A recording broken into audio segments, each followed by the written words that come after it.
If you are a man, perhaps even if you can receive it, a man like me, which I understand well can be very hard to receive.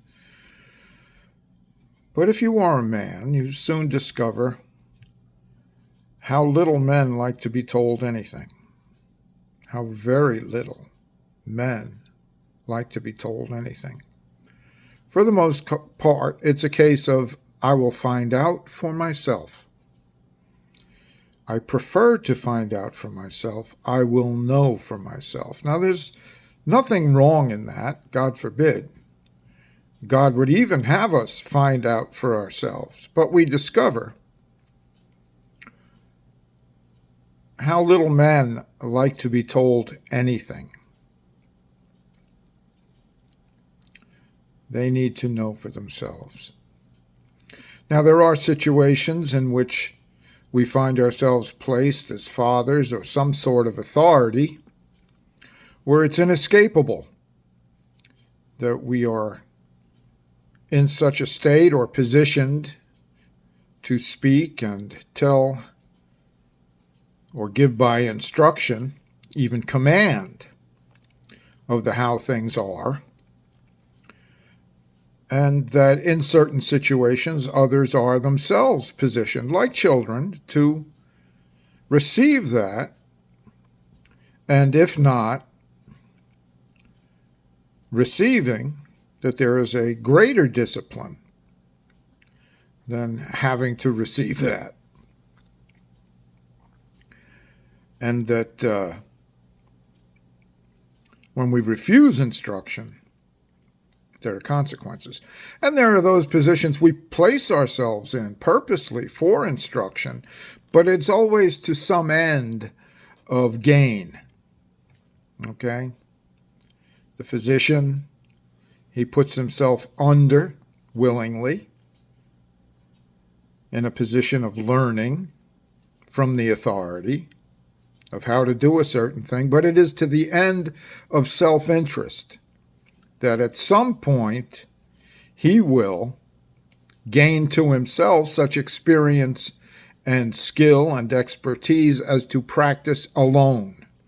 So we accept those positions sometimes willingly at any schooling, okay? Any schooling, engineering, architecture, any of those things.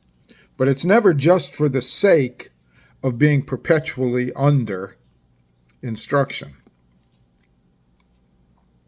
It's always to the end of the gaining of some skill that we can then practice on our own, and if perhaps even at some point become teachers ourselves, if that's what would be had. So we learn men don't like to be told anything, except in very certain situations. But we all also learn there are certain things that are inevitably learned. And this is an instance in which I understand some, if not many, will hate being told how things are and how only things can be resolved in Christ. And in particular for the man in Christ, how the matter of self-interest comes up hard against the matter of the love of the truth. For apart from Christ's resolution, there is no resolution to that. Self-interest is a peculiar enemy of the love of the truth. And the love of the truth is a very, very staunch enemy against self-interest.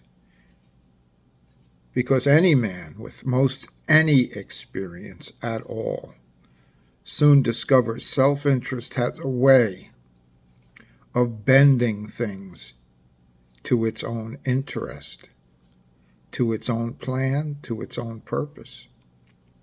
So it is only in Christ, by Christ, even by Christ's mercy, for the man who finds himself in this quandary, and the man in Christ surely will, in that place, where his love of the truth confronts his self-interest, and the only place he can go for mercy, for being that creature that finds self-interest and the love of the truth at odds,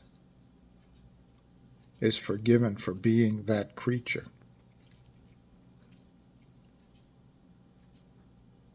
And then when mercy is shown, we find out how compatible Christ has made his interest and the love of the truth fully congruent